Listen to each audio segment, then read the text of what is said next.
Yep. My name is Jonathan. I grew up here in Alberta, so I was born in Edmonton, moved to Calgary, and I went to high school at Western Canada. My big thing is just robotics. I compete in Vex Robotics competitions. I guess we'll talk about that later. Alberta born. I'm going to University of Waterloo, so big move to Ontario. Very excited. Exciting, yeah. That's pretty much me. Sweet. So I'm Will. I am a software engineer and YouTuber. And I'm originally from Vancouver, but I moved to U of T because of the Schulich Scholarship. That was like a really great opportunity for me to finally, live on my own and try to explore, what I'm really interested in. Somehow I ended up in computer science. I started off in life sciences, actually, without really much planning in the beginning. But, I liked coding and I really liked entrepreneurship. I was always working on side hustles when I was in school and even after that. And so I've been working for a few years now. I founded two startups. My first one was a server hosting business.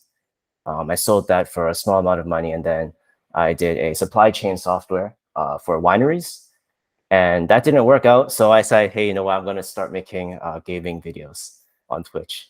And yeah, like it turned out that not many people wanted to watch me play Dota auto chess, but at some point I pivoted to like machine learning and like tech startup stuff, and that kind of took off. And it's something that I plan on continuing to do for a really long time. But for me, content is sort of like a way to express the things I'm interested in. I don't really like making a video just for the sake of like posting a video and getting views. And so I'm still working as a software engineer, and I'm at Google right now working in local search. So if you search for like coffee near me or barbershop near me, and then you see this stuff, that's the thing I'm working on. Yep, and that's where I am right now. YouTube.com/Will Kwan, by the way. Like and subscribe. Oh, man. Hype man right here. There you go. No, it's actually so sick. Like working at Google too. I was recently just there. Are you at Google Plex? Like the big. So I'm right beside that. The main one actually just reopened like last month. Yeah, were you there? I was at the MP Center, like the Moffett Place, I think it's called. It's not the big one. Right. Yeah, I know where that is. It's like on the east side. I have no idea. I don't know what the area geography is like, but it's like Sunnyville. Yeah, that area, I think. Yeah. Was that for the Vex thing? Yeah, that was for the Vex thing. It was like it was called a girl powered event, which pretty much was like a big like 3-day summer camp for girls to get involved in robotics. And so like the way we got there actually was kind of interesting because we met a team and their team number is like 315 because like in robotics there's like different team numbers.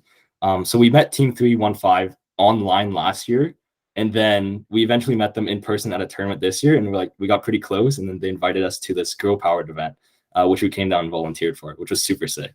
So yeah, that was like a 3-day event. It was really cool to see, Google.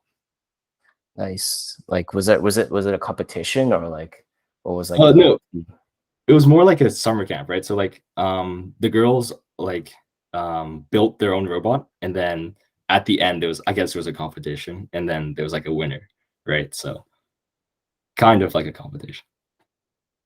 Man, I wasn't that smart when I was in high school. Nah, it's just we got the lucky opportunities, Wait, when did you go to U of T? What year? Yeah, so I'm really old. I was in the first class of Schulich Leaders in 2012. Oh, really? Yeah. So I haven't actually kept in touch with the alumni that much, but I like checking in every once in a while. And when they invited me to do this, I felt like, why not? I always make videos anyways, and I get to meet, talented, future generation of tech, Yeah. No, that's so sick. 2012. Wait, so this is like their 10th year of doing it then, right? Yeah.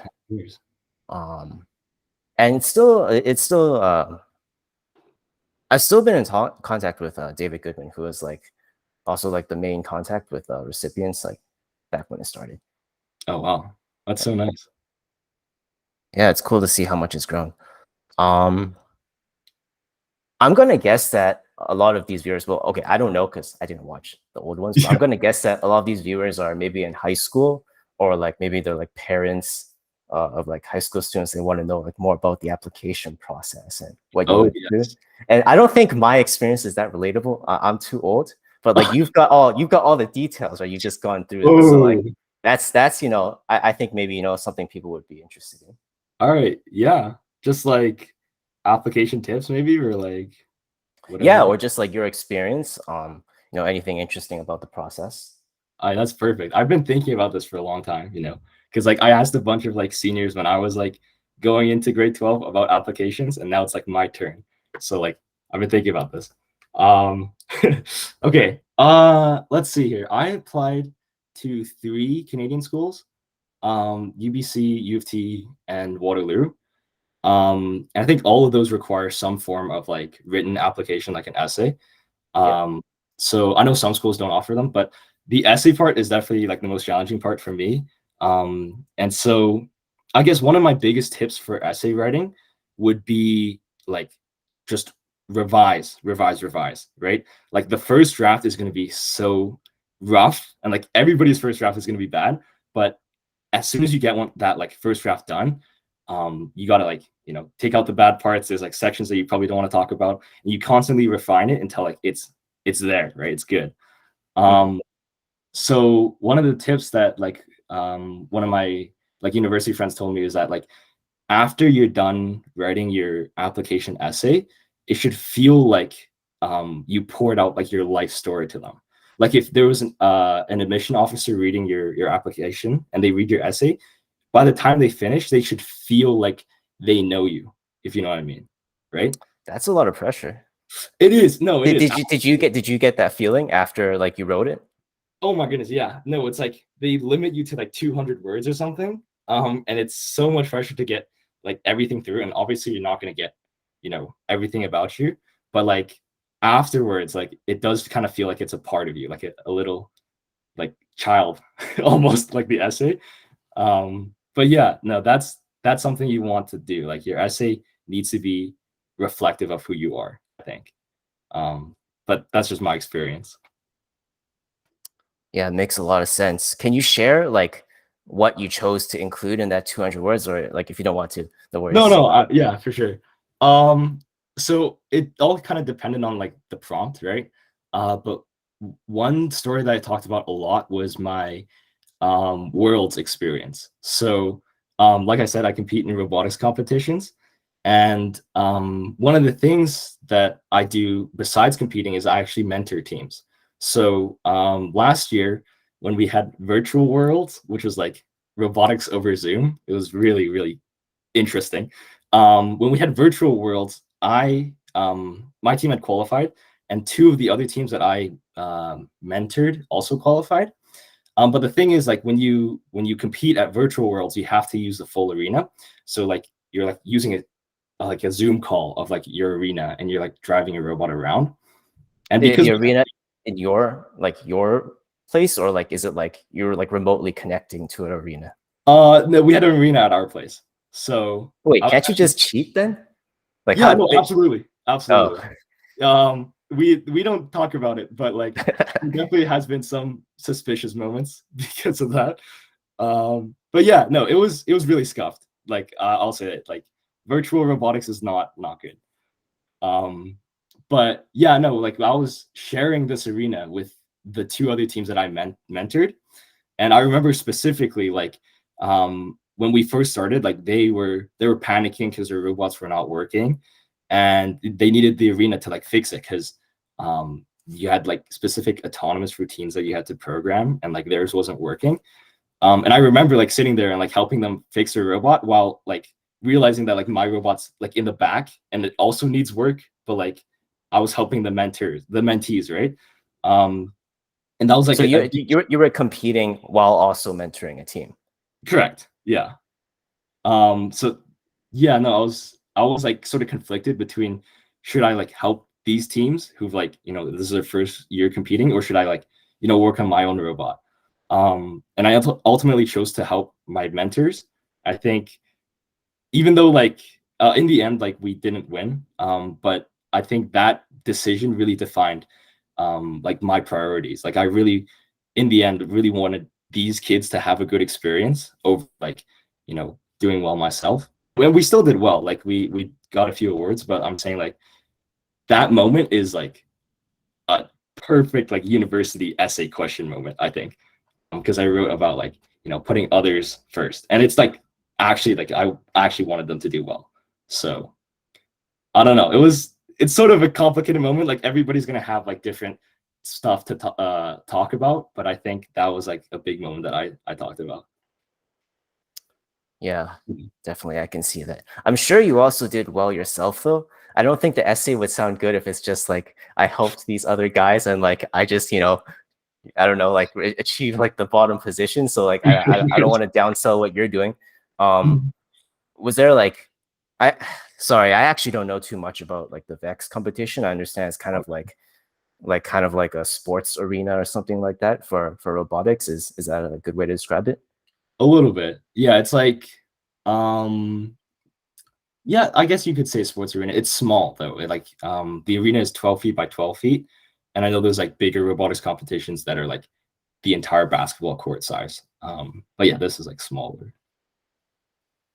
Right. Yeah, it's coming back to me. I did this when I was in grade 11 in like 2011. Okay. I don't even think I like my team went to any of the competitions. It was like a class project. Oh, I And like see. I had never heard, I had never even like heard of Vex before. So I was like trying to understand like, oh, what is like what is this game? And I guess like I blocked out all the memories just because it was so traumatic for me. Dramatic. No, no. Vex is great actually. I feel like if you're like a high school student or like someone going into high school and wanted to get into STEM and like have a hands-on application of STEM, I think Vex Robotics is like really really good. Um, How did you get into it? oh wait, that's a great question. So I went to a middle school that actually had a Vex Robotics program, which was really, really lucky because in all of Alberta, there's only like less than a dozen schools that offer it. So I was lucky to be in one of the schools that had it. And it was actually my brother who first got me into it. My brother's like 4.5 years older than me, and he was on the school team.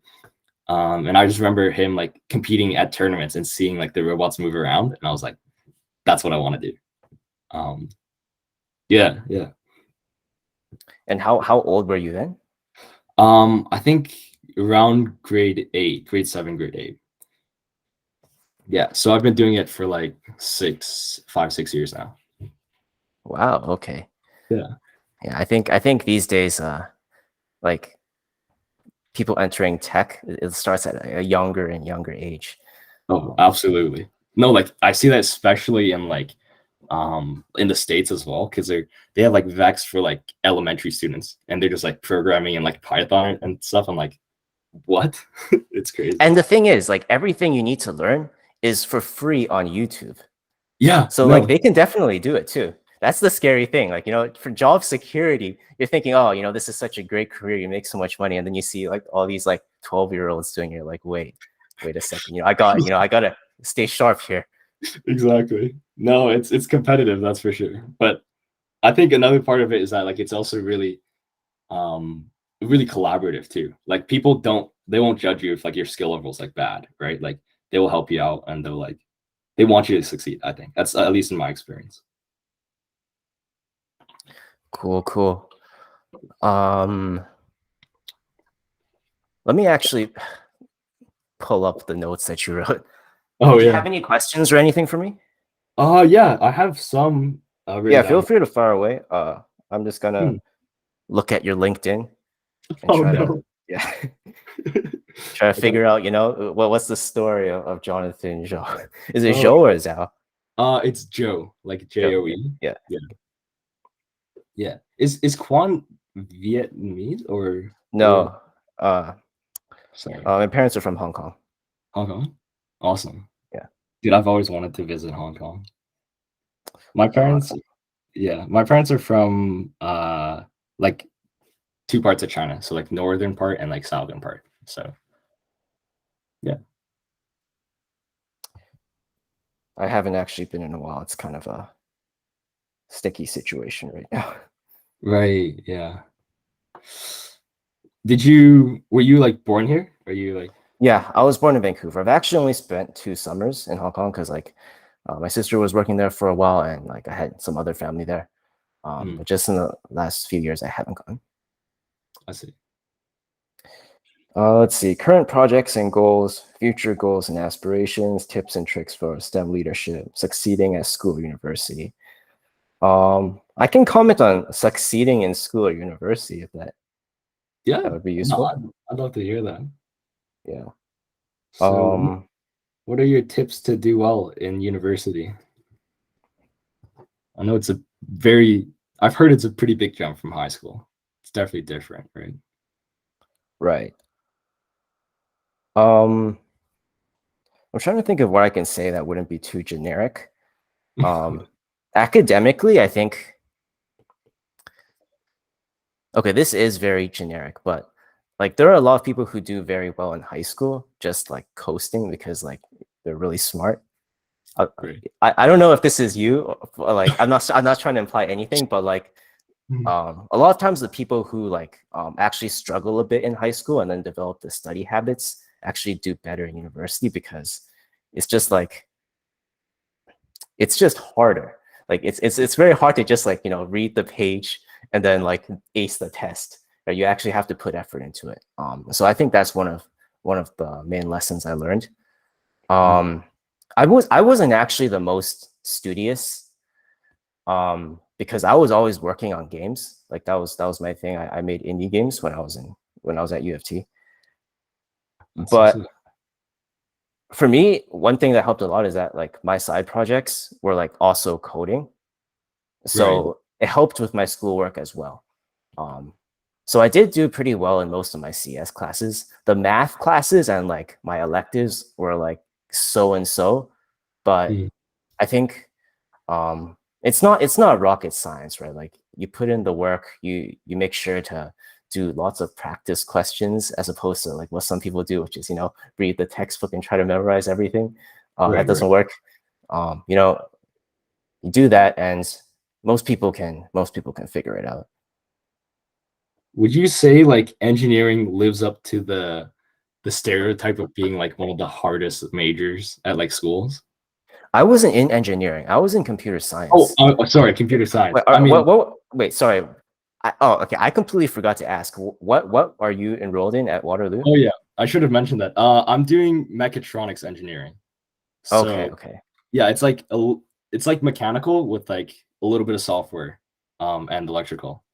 So yeah, no, I guess I mean that CS too. Though. Like CS is super hot right now. Like it's super hard to get in, especially from like um at least nowadays.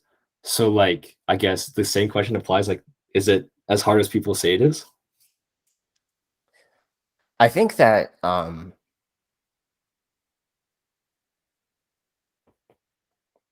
most of the applied classes, if you're generally good at programming, I would say no, but you do have to have like that practical experience first. I think that if you're learning it for the first time in the class, I'd say it would be pretty hard, but um, overall, I'd say it's a pretty practical degree. I didn't have the experience of like seeing the material for the first time in class, so I can't really like speak from that perspective. But I can just imagine like that would be pretty challenging. What I found challenging was more of like the CS theory parts of it, and Right. that was largely because before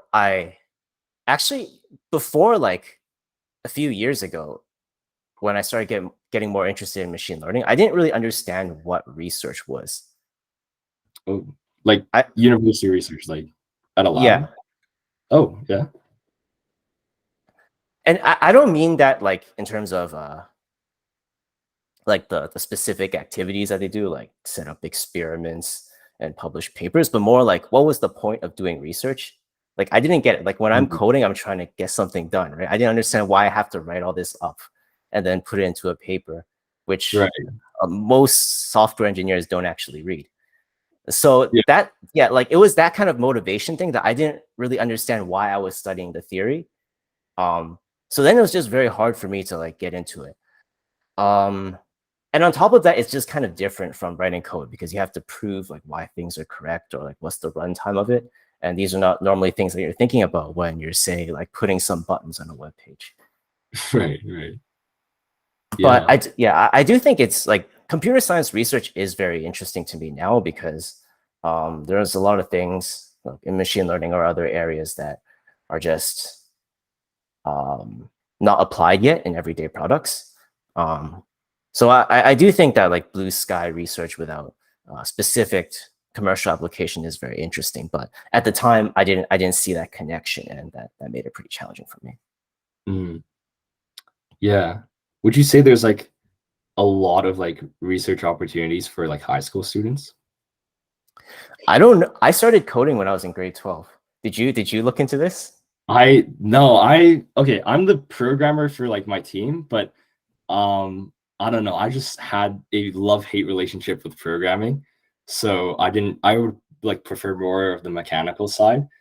But yeah, no, I hear about like my friends doing like research opportunities at universities. And I think that's something that if I could do differently in my high school career, I probably would, which is like go out and like reach out to professors and like actually like, try your feet in like research, right? Like try how do I say it? Like try to do some research, I guess.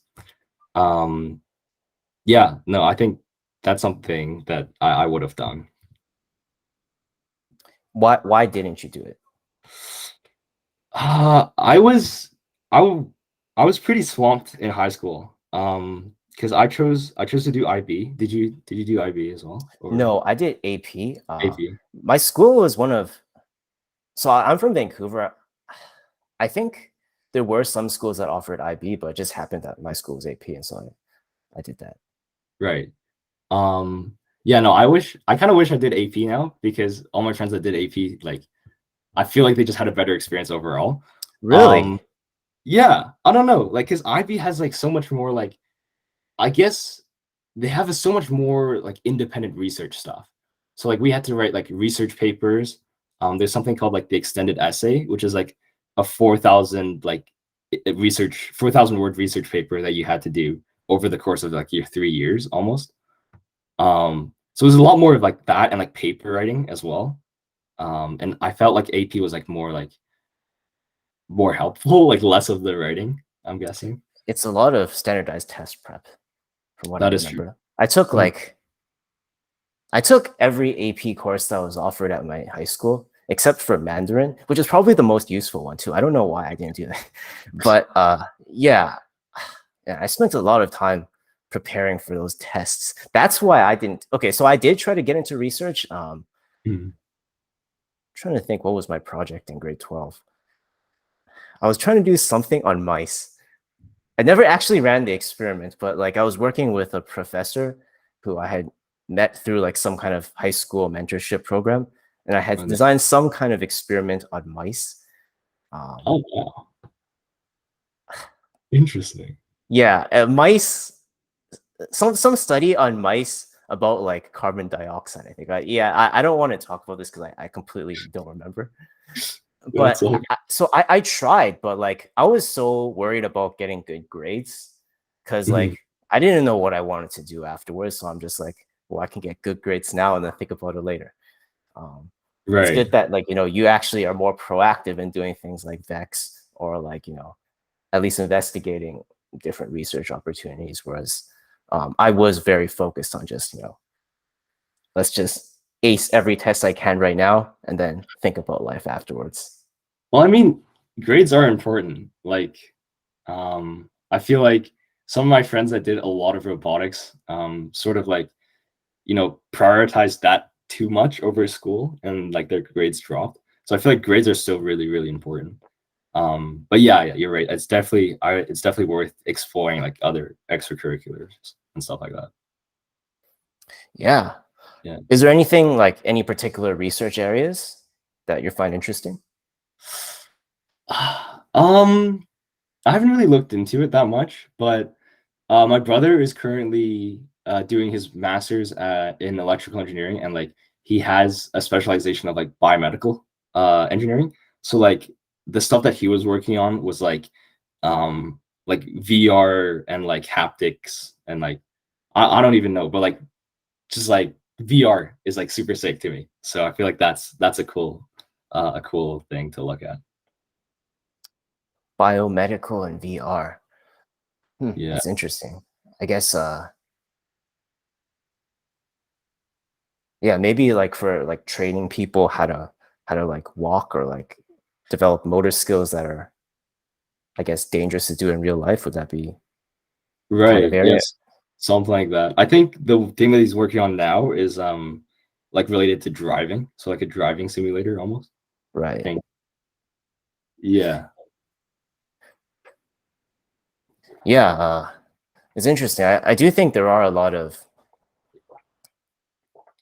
more niche applications of VR. Like everyone is thinking about when like the Meta Quest or whatever it's called is finally going to blow up, and everyone's going to start going into Metaverse. yeah, the metaverse. But yeah, like for specific applications like, you know, driving or like training in the military, where it's just hard to do it in real life, I think VR is probably one of the closest things we can get.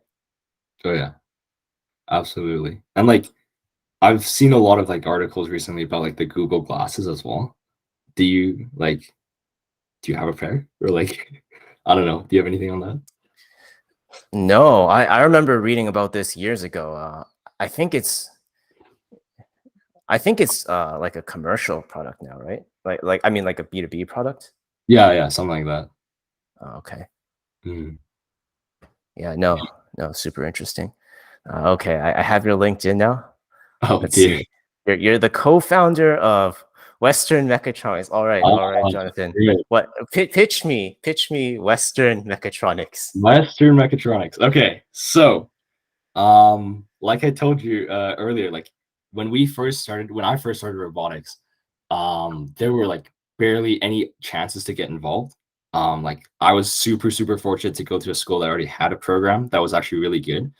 But when I moved into high school with my friend Ian, who was like my robotics partner for a bit, we realized that our new high school didn't have like Vex Robotics, right? And we still wanted to compete.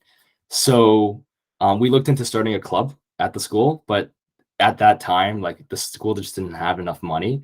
So we kind of took matters into our own hands and we started Western Mechatronics, which is it's like an external robotics club, right? Similar to like a volleyball club or like a sports club. Um, and what we do is we, you know, give kids the opportunity to compete in Vex and like join a team, even if they don't go to a school that offers it. And that's sort of been our main goal to like make robotics accessible. And yeah, no, it's something we started at the beginning of high school and something that we've been like working on ever since. Stuff that we do now is like we do summer camps. We do like our club team program, which is like when you join a team and like compete. And then we also look into like lessons as well. So like for kids who have like less commitment. Yeah, just generally like we want to get more kids on robotics, like working with robots. So that's Westmec. Yeah, that's awesome. It's great that, you know, you have an experience that you really liked yourself, and then, you know, you're trying to help all the, you know, less privileged kids have something like that as well. Oh yeah, no, Uh, absolutely. Robotics is like super. I if you were able to do robotics, like no, let me rephrase. Like if you have the opportunity to do robotics, I would highly recommend because it's been such a good experience. what are you planning to do with the I guess the organization now that you've graduated high school? Yeah, it's a tough spot. We've been thinking about it for a long time, but we plan to like keep it running. So we've hired a few like in-person instructors to help teach the kids in person, and then we're gonna try running it virtually because like I co-founded it with Ian and my brother, and we're all moving out to like different sides of the country for Mm, university. So yeah, no, it's definitely gonna be tough operating virtually, but we hope to like continue running it. Yeah, I mean that's a great way to keep in touch with your friends. That's I think you're true. gonna have to do something with the cheating situation though. If you can figure that out, that could be Yeah, some kind of revolution. yeah, no, like some sort of VR thing or something. I don't know. Yeah, yeah. Start brainstorming. Yeah. I don't want to just barrage you with like questions about your Oh yeah. resume. I'm gonna that kind of makes me feel like I'm interviewing you or something. No, it's good. It's good. I actually want to ask you questions about YouTube if that's okay. Yeah, yeah, for sure. So like I guess tell me about it. Like how did your career start? You said you started like streaming My first? career. Yeah. Um, You're a YouTuber, so. I mean, I always watched a lot of YouTubers, like since I Hmm. was a little kid with like Epic Meal Time and Oh, Niga dude, Giga and same. stuff. Oh my goodness. Minecraft YouTubers Oh, too. geez. Yeah. I didn't actually play Minecraft. I know Oh I'm wait. kind of like one of the exceptions there Dang. for our generation. Um, but I didn't think about doing it myself until university when I started watching a lot of Twitch streams. Mm. That was because I mean, I never imagined myself like making skits or like making like a huge burger or something like that. That didn't seem like part of the career path. But then like I always played a lot of games, and I was like, well, if I can get good at games, like why not stream on Twitch, right? Like that'd be pretty Yeah, cool. exactly, exactly.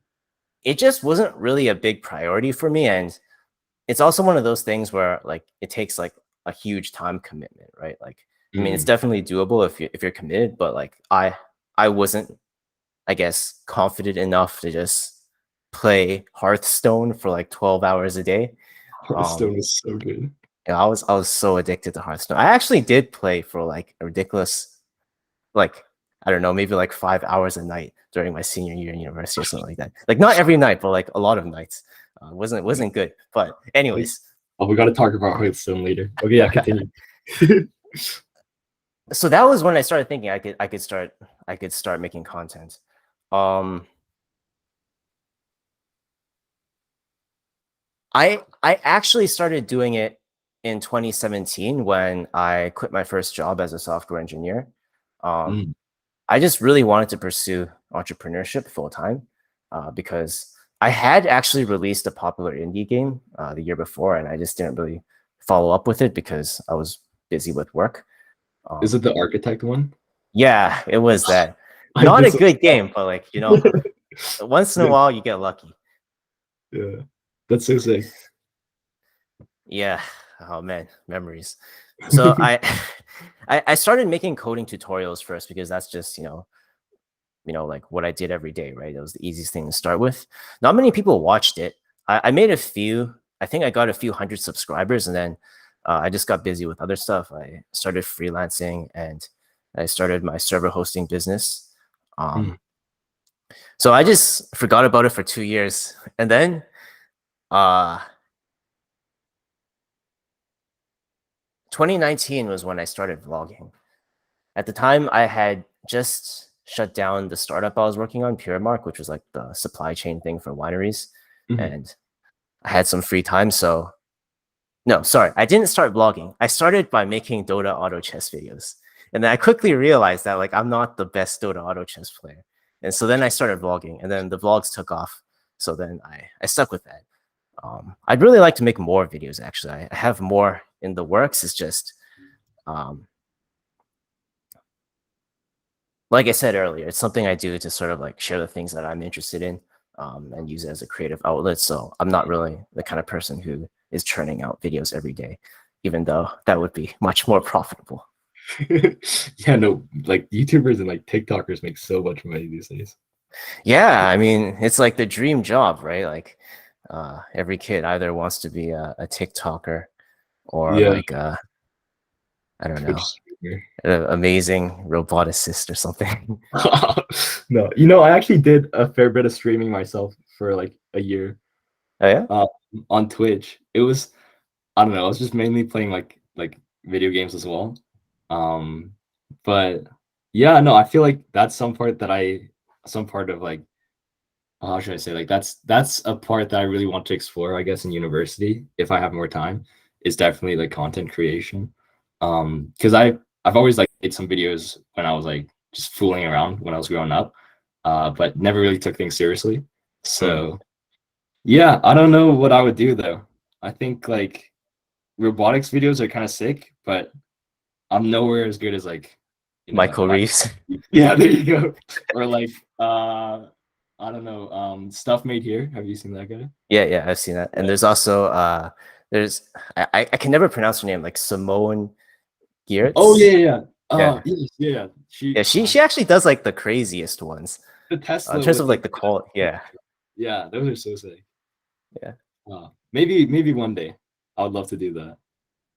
Yeah, I want to see it. I'll be well, I can't build robots. I can like, I don't know, help Code it, like, yeah, program it. yeah, I'll help code it behind the scenes or something. Yeah. But yeah, it's really interesting. What were you streaming in that year you were doing it? Mostly Valorant. Um, Mm, yeah, but I don't know. I took some creative endeavors. Like I did a charity live stream. It was like a 24-hour charity live stream where like all the money that like got donated just went to a charity. And I thought like that actually went really well. Like we raised like $500 or something, which is incredible yeah, for that's like great. my size. But that was a lot of fun, and I decided to do more charity events. So I think one of the things that I'm doing with my friends like every single year now is like a December like Christmas charity tournament. And so like last year we did Valorant, and the year before that we did an Among Us tournament, which is very interesting. But yeah, so like I feel like that's super cool because it's like not only are you having fun, but you're also like helping other people in need. So um, yeah. Would you say that's why like you're motivated to do all these things? I mean, you started your nonprofit organization, you compete in these robotics competitions, you do streaming. You know, is that the motivation, like helping other people and doing something fun? I think definitely, yeah. It's super rewarding, but it's also like nice to have like the clout a little bit as well. Like obviously that's nice. Um, but yeah, no, I think early on my career goal was to be a doctor because I liked the idea of helping people. But after like grade 10 bio class, I was like, nah, that's not it. So Really? more, yeah, more towards engineering and STEM. What was it about Great Ten Bio? I don't know, like something about like memorizing it. I'm sure that like I could do bio. It's just the class that like something about it just like made me like I couldn't do it. But I don't know. Maybe in university. So I started undergrad in life sciences. Right. Because I had done all these AP courses, I didn't actually have to take like any of the first year biology, chemistry classes. Oh, nice. So the one biology class that I enrolled in, I don't actually remember what it was, but it was like a second year course, and it was like the mandatory one that everyone has to take. Hmm. The first lecture, the professor is like, so like if you want to develop a drug, this is gonna take 20 years. And if I can do this once in my lifetime, I'm gonna be very lucky. And then I dropped out of the course. Dang. I like just like really like, I guess like working on things where there's no red tape. That was one thing that really put me off. Hmm. And I think biology is like very how do you say this, methodical if you're actually working in a lab. Oh, right. But if you're just memorizing from a textbook, which is unfortunately what, you know, most high schools start off with, I think like it gives a lot of kids the wrong impression of it. Personally, I'm very interested in it now. So I've actually spent the last 8 months helping out one of the bioinformatics teams at Google. Oh, Um, nice. and I think it is a very exciting field. I mean, maybe one day, instead of everyone, you know, trying to become a software engineer, they'll try to become like the next great molecular biologist or something. Maybe one day it'll be accessible to more people. And Yeah. until then, I just want to sort of stick around in the field. Oh yeah, absolutely. Like, I think bio's definitely gotten a bad rep in high school, especially. I don't know, like people just like tend to stick to physics and chem a little bit more, but I feel like I wish I was good at bio, if you know what I mean. Like I wish I was good. Aren't there still a lot of people who want to be doctors? Yeah, You yeah, kind of have to do bio, right? yeah. I know you definitely. Yeah, I don't know. Maybe I'm just hanging around like a bunch of physics nerds. Like, yeah, I definitely, yeah. Yeah, no, I mean, you know more than me. I'm old. I've been out of high school for 10 years. So We're still, are we still the same generation? Yeah. I don't know. Don't want to think about it Don't anymore. worry about it. Don't worry about Watching all these TikTokers kind it. of gives me too much FOMO. Yeah, don't worry about it. Yeah, no, bio. Let's see, what else? What's the first thing you're gonna do once you are you living in a dorm or do you have like your own living arrangement? Yeah, I got a dorm, a double room actually. So I'm sharing it Nice. with one of my friends from school, which is really nice. Yeah, no, the crazy thing is like we're driving over, so it's gonna be interesting, like a 3 day drive, three, four That'll day be drive. fun.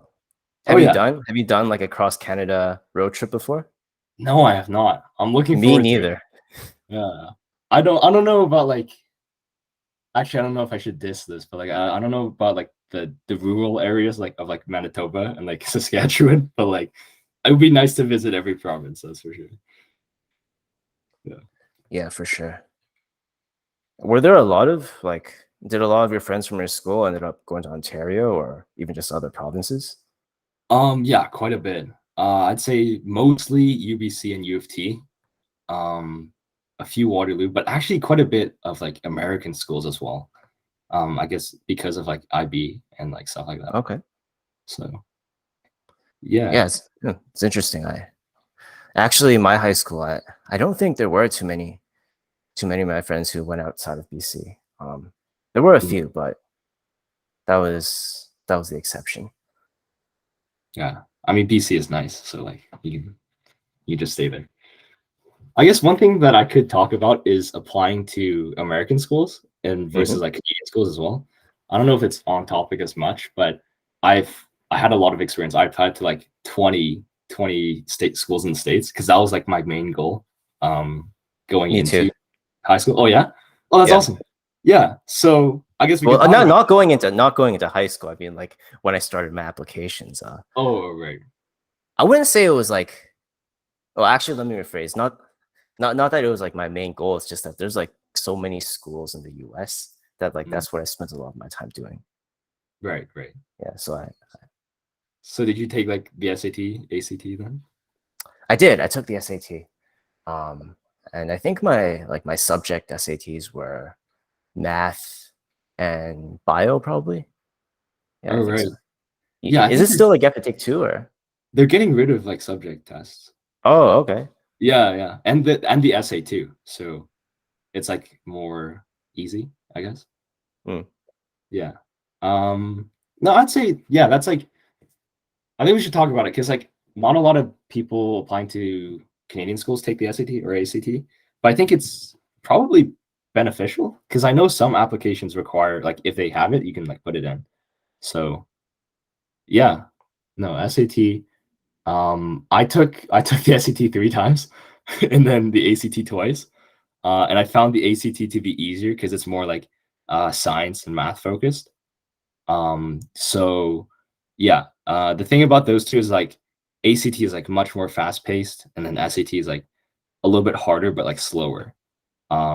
So kind of depends on like the like which one you find easier. So I found the ACT easier, and yeah, no that was an experience. I would not like to do standardized testing again. Why do they have two tests? That's a good question. I don't know. I know it's like maybe it's like just like companies like they want to make money. So like Huh. I know SAT is like College Board, right? But I don't know what ACT is. So Yeah, interesting. who knows? Um, did you find it was a lot more work compared to Canadian schools? Yeah, definitely more like essay writing for sure. Because they have like the Common App, right? Um, and then also they required like letters of recommendation. Yeah, letters of recommendation from like your teachers. So the process is, I think, is definitely much more work, but I think it's also helpful because I did my American schools first, and like Yep. by the time I finished that, I had like all the material ready for like Canadian schools, and I just like cranked that out really quickly. So yeah, definitely a struggle, but it's worth it, I think. I learned a lot about like essay writing too. But yeah, sorry. No, I was just gonna say, was that a strategy you had that like you were gonna fill out, the applications that were like, most broadly used, like, broadly generalizable, and then like you went on to all the other ones afterwards, or like what was your approach going into it? Um, I guess you could say so, yeah. Like, I definitely had like a few. Are you talking about like in terms of like essay writing or like? Or just how did you approach all these applications, right? Because you have Mm, all these from the US and then a few in Canada, and then obviously your scholarship applications too. Did right. you sort of have a like a higher level strategy? I know you talked about how you want to pour your life story into an essay, which sounds very intimidating, but like to do all of these applications, like what was your approach? Ah, my approach was definitely like test my luck at US schools, and then um like I use like Canadian schools as more of a backup. But now that I like looking back now in retrospect, I feel like I probably should have just applied to Canadian schools because I feel like nowadays being an international student is like super expensive, very financially like draining almost. So yeah, and then in the end, like the education that you get, like no matter like which university, is going to be like more or less the same. It's just like the connections that you make out of it. So I feel like I feel like um I feel like Canadian schools was like the way to go. I should have like focused on that. But like I don't know. I only went to one university, so I can't really, compare American versus Canadian, but I do think like most things in life, right, it's more about what you put into it than Oh, um absolutely. or actually a more specific way to say it, like, if you have a student and a teacher, it's more what the student does. That's what impacts the learning the most as opposed to what the teacher is providing you. The teacher is more Exactly. like the mentor, but the student is the one who has to take initiative. Mhm, mhm. Yeah, Do that's you a great think point. do you think at least like doing all these American applications prepared you, or like I don't know, like you've done it so many times now you sort of have a formula for writing these applications? Yeah, I think it definitely has. Like, I compiled all the essays that I wrote, and it's sort of like a catalog now. So I remember specifically when I was like doing the Canadian applications, it was like, oh, describe one of the biggest challenges that you've had. I was like, boom, I've got that essay. Like I just like copy paste, made a little bit of an edit, and that was like it. So yeah, definitely has prepared me. Um, I don't know if I would recommend that to like people applying nowadays to like apply to a bunch of like American schools if you're like just planning to go to Canadian schools. But it's definitely worth like writing a lot about yourself, and then that way you kind of have like a story ready for like every question. Yeah, Yeah. I probably didn't apply to as many as you, but essay writing in general in high school, I did a lot of that. I don't know. Well, probably a lot of people do the same thing, so I'm not exactly quoting anyone here, but I think a useful trick is sort of to have a few things that you really like to talk about and like have a lot of experience in, and then whatever prompt you get, right, you try to figure out how do you connect your prompt or that prompt to the thing you want to talk about. Like I'm sure for you, you have all your experience in robotics, or like your streaming interests or whatever, right? And if you can sort of showcase that passion and whatever question they ask you, that's how um, I think you can put your personality on paper. Mhm. right. It's always good to have like passions and stuff that you can like talk about, right? I'm actually curious, like what do you remember what you wrote in your essays?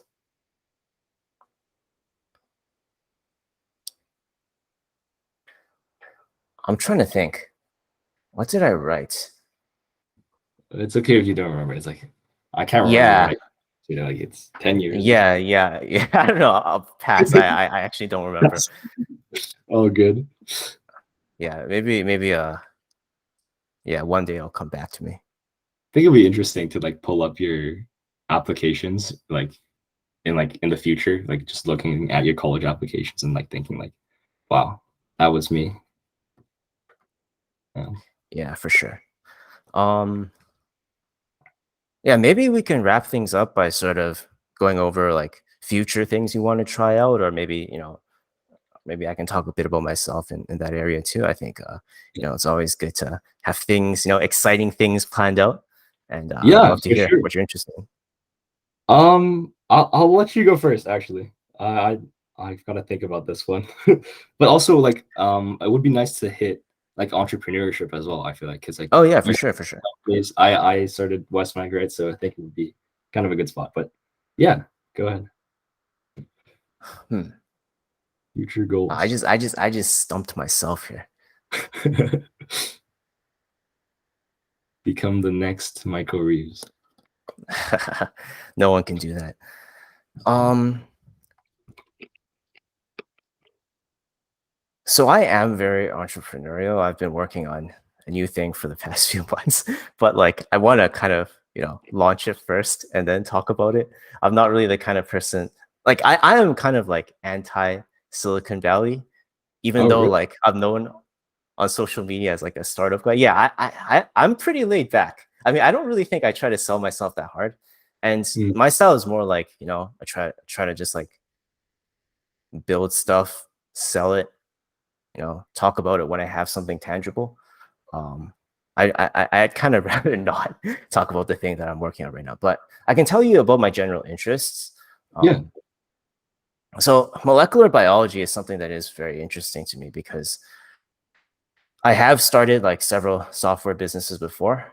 And I also did my YouTube channel, and like I enjoyed doing those things. Like I feel like I learned a lot, but I'm just always asking like, what's next? What's the next big challenge?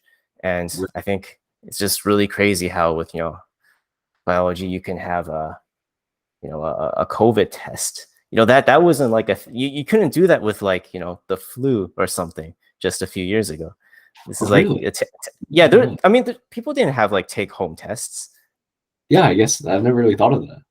Yeah, and the things that you can do now. I mean, one of the big fields is synthetic biology, and I know very little about it, so I'm probably going to sound like an idiot. But the pipe dream is that we have all these chemicals that different genes can produce, right? Because like gene like encodes some kind of protein, and that protein could be a part of a useful chemical. So let's say like for example like the casein protein in milk, right?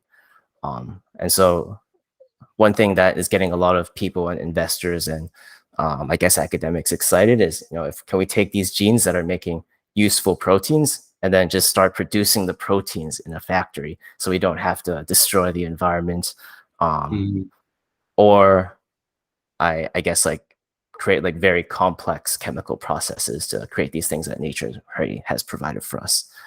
Um, I just find that fascinating. It's hard for someone like me to get into it because I have mostly a software um, tech background, but I've been trying to hang around biology labs, and like I said, I've been working with bioinformatics team at Google.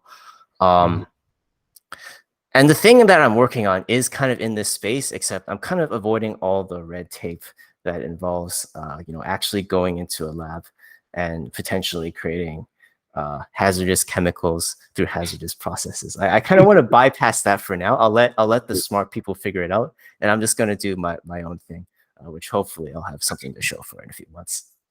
that's awesome. Yeah, no, that's what I love about like entrepreneurship, right? Like if there's a problem, like you can create the solution to it, right? It's just like any everyday problem, just like if you can think of it, it's like you can make it. And that's super sick. So yeah. I guess future goals for myself. Right now is just probably trying to survive university. Um, would be Good start. Good start. the ideal. But yeah, I guess definitely I would love to get involved with like uh media somehow. So like YouTube or streaming, something like that. I feel like that'd be really sick because it opens a lot of doors, really. I like it would be really cool to like meet people like Michael Reeves and stuff like that.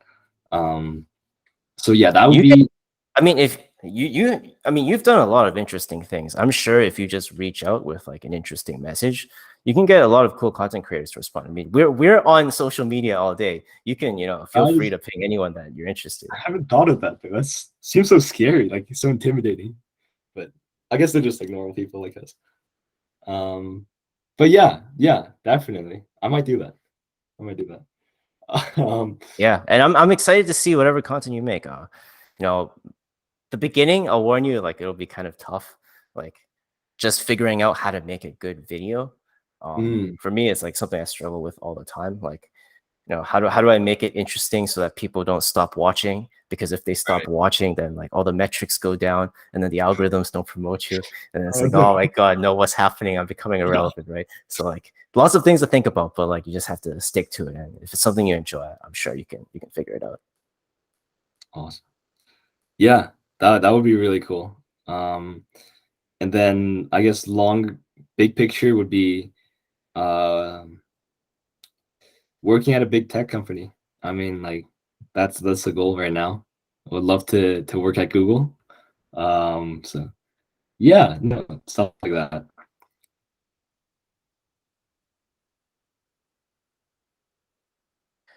Yeah, Um, exciting stuff. I mean,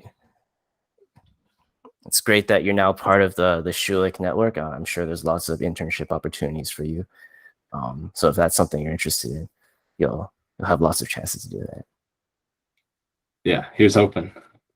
Yeah, that's great. All right, well, I think that's all I have on my side.